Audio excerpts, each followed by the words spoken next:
സ്വന്തമായി കൃഷിഭൂമിയുള്ള കർഷകർക്ക് വളരെ പ്രധാനപ്പെട്ട ഒരു പദ്ധതിയാണ് കേര. സംസ്ഥാന സർക്കാർ നടപ്പിലാക്കിയ പദ്ധതിയാണിത്. ഈ പദ്ധതി പ്രകാരം 75,000 രൂപ വരെ സബ്സിഡി ലഭിക്കുന്നതുമാണ്. കർഷകരുടെ ഉന്നമനത്തിന് വേണ്ടിയാണ് ഈ പദ്ധതി നടപ്പിലാക്കിയിട്ടുള്ളത്. കൃഷി ആവശ്യങ്ങൾക്ക് സാമ്പത്തികമായി സഹായിക്കുക എന്നതും ഈ പദ്ധതിയുടെ ലക്ഷ്യം തന്നെയാണ്. ഈ പദ്ധതി പ്രകാരം തിരഞ്ഞെടുക്കപ്പെട്ട 6 ജില്ലകളിലെ കർഷകർക്ക് ഹെക്ടറിന് 75,000 രൂപ വരെ സബ്സിഡി ലഭിക്കും. റബ്ബർ കൃഷിക്കാണ് ഹെക്ടറിന് 75,000 രൂപയുടെ സബ്സിഡി ലഭിക്കുന്നത്.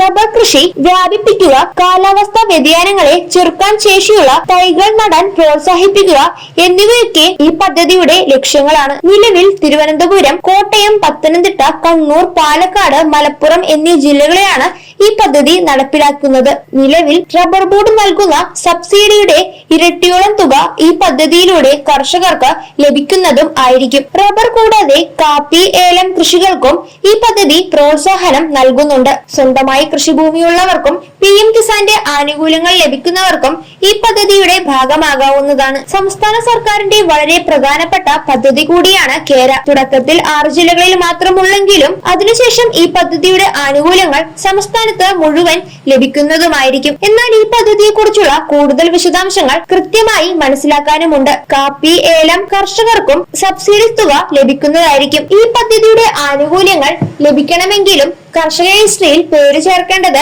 അത്യാവശ്യമായി വന്നേക്കാം. കർഷക രജിസ്ട്രിയിൽ പേര് ചേർക്കാൻ ഇപ്പോൾ അക്ഷയ കേന്ദ്രങ്ങൾ വഴിയും കോമൺ സർവീസ് സെന്റർ വഴിയും സാധിക്കുന്നതാണ്. കൂടാതെ സ്വന്തമായും ചെയ്യാൻ സാധിക്കുന്നതായിരിക്കും. നേരത്തെ ഇത് കർഷകർ കൃഷിഭവനിൽ നേരിട്ടെത്തിയായിരുന്നു കർഷക രജിസ്ട്രിയിൽ പേര് ചേർത്തുകൊണ്ടിരുന്നത്. എന്നാൽ അവിടെ തിരക്ക് വർദ്ധിക്കുകയും കൃഷിഭവനിലെ മറ്റു ജോലികളിൽ തടസ്സം സൃഷ്ടിക്കുകയും ചെയ്ത പശ്ചാത്തലത്തിലാണ് ഇപ്പോൾ അക്ഷയ കേന്ദ്രങ്ങൾ വഴിയും കോമൺ സർവീസ് സെന്റർ വഴിയും ഇവ സാധ്യമാകുന്നത്. സംസ്ഥാന സർക്കാരിന്റെയും കേന്ദ്ര സർക്കാരിന്റെയും ആനുകൂല്യങ്ങൾ കർഷകർക്ക് ലഭിക്കുന്നതിന് ഇവ കൃത്യമായി ചെയ്യേണ്ടതാണ്. ഡിജിറ്റൽ സേവനങ്ങൾ കർഷകർക്ക് വേഗത്തിലും കാര്യക്ഷമമായി ലഭിക്കുന്നതിനും വേണ്ടിയാണ് കർഷക രജിസ്ട്രിയിൽ പേര് ചേർക്കണമെന്നുള്ള നിർദ്ദേശം വന്നിട്ടുണ്ടായിരുന്നത്. നിലവിൽ ജൂലൈ 31 വരെയാണ് ഇതിൽ പേര് ചേർക്കാനുള്ള അവസാന തീയതി. കരമടച്ച സർട്ടിഫിക്കറ്റും ആധാർ കാർഡും ആധാറുമായി ലിങ്ക് ചെയ്തിട്ടുള്ള മൊബൈൽ നമ്പറുമാണ് ഇതിലെ പ്രധാനപ്പെട്ട രേഖകൾ. അതിനാൽ PM കിസാന്റെ 6,000 രൂപ കിട്ടുന്ന കർഷകരും കൃഷിഭൂമിയുള്ള കർഷകരും കർഷക രജിസ്ട്രിയിൽ കൃത്യമായി തന്നെ പേര് ചേർക്കേണ്ടതാണ്. പല ആനുകൂല്യങ്ങളും തടസ്സമില്ലാതെ ലഭിക്കുന്നതിന് ഇക്കാര്യങ്ങൾ കൃത്യമായി ചെയ്യണം.